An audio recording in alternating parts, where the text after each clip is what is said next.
थासारिया सोलायबाय जायखौ जों परिबर्तन होननानै बुंनाय जादोंमोन दा इउ.पि.पि.एल सरकार फैनाय लोगो लोगोनो बिटिआर ओनसोलनि गासै रायजो राजाफ्रा इउ.पि.पि.एलखौ दा मदद होगासिनो दङ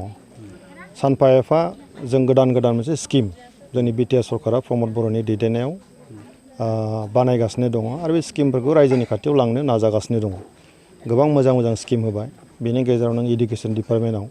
सुपार 50 बेखौ बयबो मिथिबाय जे सोलोंथाइनि सायाव मोजां अफिसारफोर दिहुननो थाखाय दिल्लीयाव कचिं होगासिनो दङ बेनि अनगायै बेवहाय जोङो जे जायफोर आइजोफ्रा फिसा दखान होनानै जायो बिसोरखौ डाइरेक्ट फाइनान्शियेल बेनिफिट होनो थाखाय 5,000 खरि बिथांमोननो अलरेडि होनाय जाबाय फरायसाफोरनो अनसुंथाइ होनाय जाबाय बेराम फाहामनो थाखाय अनसुंथाइ जों बिटिआर सरकारा होनाय जाबाय आरो दिनैहाय एमजेनरेगानि खामानि बेयो मोजाङै जागासिनो दङ खामानि मावदों आरो फैसाया मोनदों मानसिफ्रा दिनैहाय हाउसिंनि खोथा PMJYनि न'फ्रा दिनै फैगासिनो दङ आरो गासिबो न'फ्रा मोजाङै जाफुंगासिनो दङ बयखौनो गोनो गोथो गैया थगायनायबो गैया मोजां थासारिजों दिनै रायजो राजाफ्रा जे बिटिआर सरकारनिफ्राय जिखिनि मोननांगौ बेखौ मोनगासिनो दङ ओंखायनो रायजोफ्रा दिनै फुरथि जादों जे नंगौ सोलायनाया फैमारबाय आरो बे इउ.पि.पि.एल सरकारनि दैदेननायाव प्रमद बर'नि दैदेननायाव जि सरकार जों बेखौनो मदद होलांनोसै होननानै दिनै रायजोफ्रा ओंखारबोदों थिग बिदिनो दिनैबो 14 दुवार्सआव जे आइफवालिनि 1 नम्बर आइफवालिनि रायजो राजाफ्रा गोदोहाय BPF जोंमोन खिन्थु दिनैहाय बिथांमोना बुजिनानै गासैबो बाथ्राखौ बुजिनानै दिनै न' फैबाय लामा फैगासिनो दङ दै लोंग्रानि बेबस्थाबो फैगासिनो दङ बेफोरखौ नुनानै जे थांनाय बोसोरावहाय BPF सरकारा दै लोंनायनि बेबस्था खालामनो हायाखै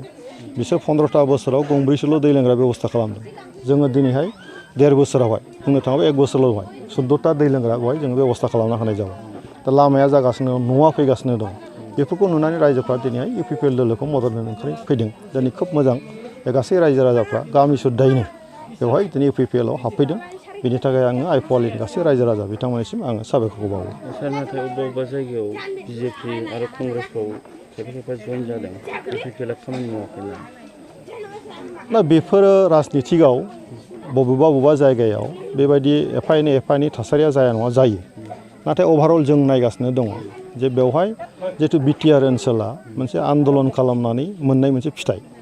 गतिके आन्दलन खालामग्रा हान्जायाथ' इउ.पि.पि.एलसो इउ.पि.पि.एलआव दैदेननायावनो दिनै जायफ्रा नेताफ्रा बे सरकारखौ सालायगासिनो दङ बिथांमोननि आखाइजों ओनसोलाव जौगानायनि खामानिखौ मावगासिनो दं नंगौ जोङो इउ.पि.पि.एलआ बिजेपिजों ज' सरकार सालायगासिनो दङ जोंना जयैनो दिनैहाय बिटिआर ओनसोलखौ जौगानायनि थांखिजों जों आवगायगासिनो दं बेवहाय जोङो गावजों गाव मा होनो बेखौ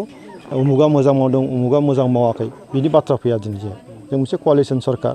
बे जोङो इउ.पि.पि.एल आरो बिजेपि एखे लगैयैनो जोङो बिटिआर ओनसोलनि जौगानायनि खामानिखौ जों मावगोन बिनि गेजेरजोंनो गावबागाव जि पार्टि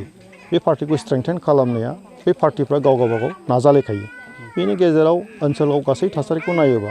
इउ.पि.पि.एलआव जुदि रायजो राजाफ्रा हाबफैयोबा बेवहायथ' गुबुन पार्टिया बुंनांगौ जेबो खोथा गैया आरो जों जुदि मावाबा गुबुन पार्टिया बेवहाय हाबफैगोन खिन्थु जोंहा इउ.पि.पि.एलआ जे भबिष्यतआव जोंनि बे ओनसोलावहाय राजनितिखौ गोख्रों खालामनो थाखाय बे राजनितिनि गेजेरजों ओनसोलाव जौगानाय लाबोनो थाखाय रायजोनि गेजेराव हाबदों बुंदों बेफोरखौ मोजां मोना दिनै रायजो राजाफ्रा इउ.पि.पि.एलनि गेजेराव फैदों गतिके जोंनि थाखाय खोब मोजां बाथ्रा बियो सार सेन्ट्रेलनिफ्राय मा बिथांखि जौगानायनि फैनो आरो आसा दङ फैगौ समफोर सेन्ट्रेल गभर्नमेन्ट हिसाबै बे भारत सरकारा माखासे स्पेसियेल पेकेज हरो दा एकर्डआव जायफोर 1500 कोटिनि स्पेसियेल पेकेज दङ बे जाबाय डेभेलपमेन्टनि नामाव बबावबा गिदिर दालां बानायगोन इउनिभार्सिटि बानायगोन बबावबा नोङो गिदिर अनुस्थानफोर बानायगोन बिनि मुङै बेफोर फैगोन दा बिटिसि सरकार हिसाबै प्रप'जालखौ हरगोन प्रप'जाल मथे सेन्ट्रेल गभर्नमेन्टआ स्किमखौ बानायनानै सेंसनखौ खालामनानै हरगोन थ्रु स्टेट गभर्नमेन्ट बे प्रक्रिया दंबाय थायो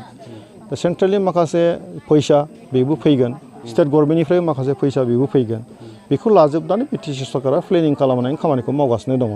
आरो गासैबो बिथिंथिं मोजां प्लेनिंजों खारगासिनो दङ आरो भबिष्यतआव थाबैनो आरोबाव जौगानायखौ रायजो राजाफ्रा नुनो मोनो এতিয়া আমি এইটো নিৰ্বাচনৰ বতৰটো নহয়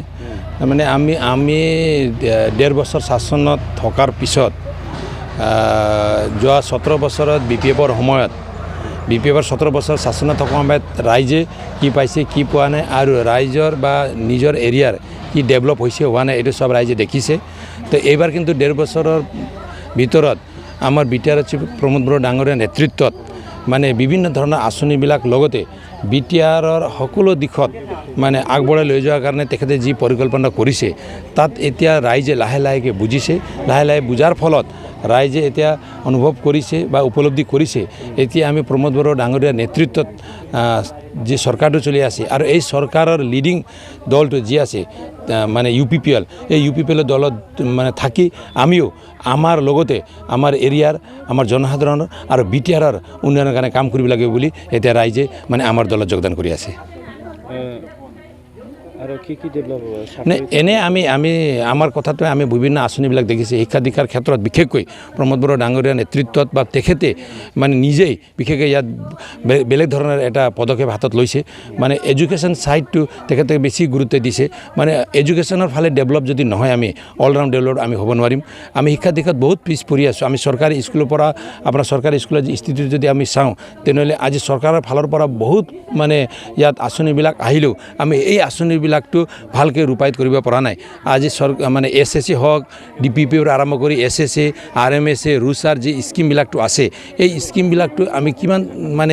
মানে ভালভাৱে ইয়াত ইমপ্লিমেণ্ট কৰিছোঁ আৰু কেনেকৈ এই স্কিমৰ জৰিয়তে আমি আমাৰ ল'ৰা ছোৱালীবিলাকক আগুৱাই লৈ যাব পাৰিছোঁ এইটো এটা আলোচনা হৈ আছে আৰু আমাৰ চিফ ডাঙৰীয়াই স্পেচিয়েলি এডুকেশ্যনৰ কাৰণে বহুত কাম কৰিছে তেখেতে দিল্লী মডেলটো অলপ মানে ষ্টাডি কৰিছে দিল্লীটো হ'ল ভাৰতবৰ্ষৰ ভিতৰত সকলোতকৈ উৎকৃষ্ট মডেল আজি অৰবিন্দ কেজৰিৱাল ডাঙৰীয়াৰ নেতৃত্বত চৰকাৰী স্কুলবিলাক যেনেকৈ আগবঢ়াইছে এনেকৈ আমি বিটিআৰতো চৰকাৰী স্কুলবিলাক ভাল এটা পৰ্যায়লৈ লৈ যাব পাৰিম নেকি বুলি আমি চেষ্টা কৰি আছোঁ এনেকৈ এইবিলাক আঁচনি আছে গৰীব দুখী মানুহবিলাকৰ ক্ষেত্ৰত আমাৰ অঞ্চল বিথাংকি এটা স্কিম আছে আৰু আমাৰ জ্ঞান চৰাং এডুকেশ্যনৰ কাৰণে আছে এতিয়া আমি এইবাৰ ৰোগ নিৰ্মূল এটা আঁচনিটো লৈ আহি আছোঁ এনেকৈ বহুত স্কিমবিলাক আমি জনসাধাৰণৰ কাৰণে লৈ আছোঁ তো এইবিলাক সকলো বস্তুটো ৰাইজে দেখিছে আমাৰ বিভিন্ন দলত কাম কৰা আমাৰ দলীয় কৰ্মকৰ্তাসকলে দেখিছে আৰু আমাৰ দলত যোগদান কৰিছে নাই এতিয়া থাৰ্ড গ্ৰেড ফ'ৰ বহুতে বিভিন্ন কথাটো কৈ আছে মানে এই যোৱা অসম চৰকাৰে যি ইণ্টাৰভিউটো লৈছে এই ইণ্টাৰভিউৰ সময়ত এনেকৈ এটা আমাক দোষাৰোপ কৰিছে চৰকাৰক এতিয়া থাৰ্ড গ্ৰেড ফ'ৰ্থ গ্ৰেডটো BTC একৰ্ডত আমাৰ হাতত আছিল এতিয়া অসম চৰকাৰে দিবলৈ গৈ আছে কিন্তু এইটো ভুল ব্যাখ্যা তেখেতসকলে কৰিছে থাৰ্ড গ্ৰেড ফ'ৰ্থ গ্ৰেডটো এইটো আমাৰ অধিকাৰ আমি দিম যিমান থাৰ্ড গ্ৰেড ফ'ৰ্থ গ্ৰেডৰ চাকৰিটো আছে আমিয়ে দিম আৰু যোৱা কেবিনেট যি অসমত যি কেবিনেটটো অসমৰ কেবিনেট কোকৰাঝাৰত হৈ গ'ল এই কেবিনেটৰ মিটিঙতে আমাৰ অসমৰ মুখ্যমন্ত্ৰী ডাঙৰীয়াই ডক্টৰ হিমন্ত বিশ্ব শৰ্মা ডাঙৰীয়াই স্পষ্টকৈ কৈ দিছে থাৰ্ড গ্ৰেড আৰু ফ'ৰ্থ গ্ৰেডটো এইটো বিটিআৰৰ বিষয় এই বিটিআৰে দিব বুলি